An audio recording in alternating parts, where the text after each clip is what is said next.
मुख्य व्यापार था किसका, तो वो था ब्रिटिशर्स का, जिसे हम क्या कहते हैं, अंग्रेज कहते हैं। ठीक है, ये सारी बातें क्लियर है। उसके बाद अगर हम बात करें तो अंग्रेज के बाद कौन आते हैं, तो अंग्रेज के बाद आते हैं, अंग्रेज के बाद कौन आते हैं माय डियर फ्रेंड्स, तो अंग्रेज के बाद आते हैं फ्रांसीसी। कौन आते हैं, तो फ्रांसीसी आते हैं, जिसको हम क्या कहते हैं, अंग्रेज के बाद कौन आते हैं, फ्रांसीसी आते हैं। और फ्रांसीसी का मुख्य व्यापार क्या होता है, तो फ्रांसीसी का मुख्य व्यापार की बात करें तो इसका मुख्य व्यापार क्या होता है माय डियर फ्रेंड्स, सोरा। क्या होता है इसका मुख्य व्यापार, सोरा होता है। ये कब आते हैं हमारे बिहार में, तो ये आते हैं 1734 में। कब आते हैं, 1734 ईस्वी में बिहार में आते हैं, बिहार में आते हैं, बिहार आते हैं। कब, तो ये आते हैं भाई साहब फ्रांसीसी 1734 ईस्वी में। कब आते हैं, तो बिहार आते हैं। अगर वहीं पे देखे माय डियर फ्रेंड्स, तो उसके बाद कौन आता है, तो उसके बाद आते हैं डेनिस। डेनिस कब आते हैं, तो डेनिस आते हैं 1774 में। और इसका मुख्य व्यापार क्या होता है, तो इसका मुख्य व्यापार हो जाता है, इसका मुख्य व्यापार क्या हो जाता है माय डियर फ्रेंड्स, तो मुख्य व्यापार हो जाता है क्या, तो सोरा हो जाता है। क्या हो जाता है, सोरा। तो आपसे पूछ देगा कि सबसे लास्ट में कौन आया, तो वो बता दोगे आप, कौन, तो डेनिस कंपनी आया। ठीक है, यहां तक क्लियर है। तो ये सारे चीजों तो मैंने बता दिया, ठीक है, ये सारी चीजें तो मैंने बता दिया। अब हम बात करते हैं भाई साहब, एक एक करके पुर्तगाली आया, ब्रिटिशर्स आया, किस किस तरह से सब लोग आए, उसके बारे में अब हम पढ़ते हैं। ठीक है, ये सारी बातें क्लियर है, क्लियर है। तो देखो उसके बाद क्या होता है, बिहार में सबसे पहले पुर्तगाली आए, ये मैंने बता ही दिया। मसाला, चीनी, मिट्टी के बर्तन लेकर के आए थे। कौन, तो वो आए थे भाई साहब, कौन, तो वो आए थे पुर्तगाली। वहीं पे बात करें डच कंपनी का स्थापना कब होता है माय डियर फ्रेंड्स, 1632 में होता है, मैंने बता ही दिया। पटना कॉलेज के उत्तरी हिस्से की इमारत जो है, ये पहले क्या था, तो डच फैक्ट्री का स्थान था, डच का फैक्ट्री था। ठीक है, कोई दिक्कत है, कोई दिक्कत है माय डियर फ्रेंड्स।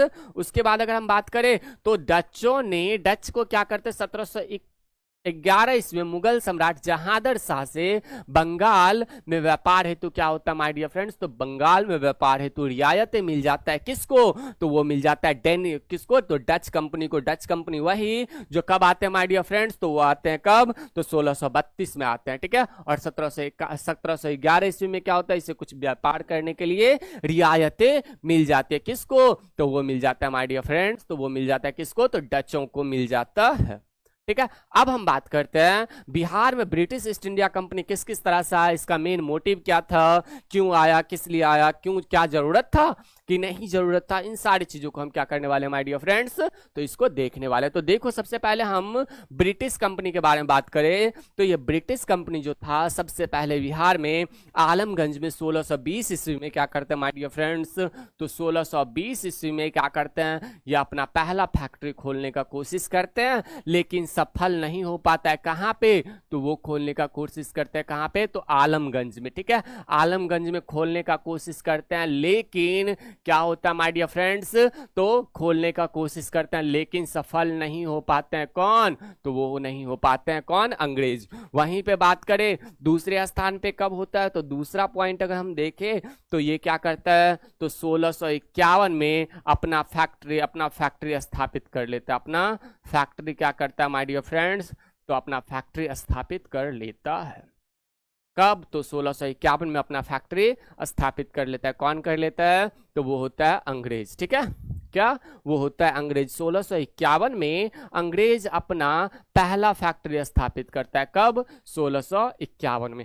ये सारी बात तो थी कि अंग्रेज अपना फैक्ट्री स्थापित कर लिया, ठीक है, इसीलिए क्या करते हैं, तो वो अपना फैक्ट्री स्थापित कर लेता है। उसके बाद अगर हम देखें माय डियर फ्रेंड्स, तो उसके बाद क्या होता है, तो उसके बाद आते हैं 1655। क्या आते हैं, 1655, कौन, 1664, क्या आते हैं, 1664 आते हैं। और 1664 में आपको पता होगा कि जॉब चार्नक, कौन, जॉब चार्नक को पटना में जो फैक्ट्री खोला था उसका प्रमुख नियुक्त कर दिया जाता है। किसको, तो पटना में जो फैक्ट्री खोलता है 1664 में, पटना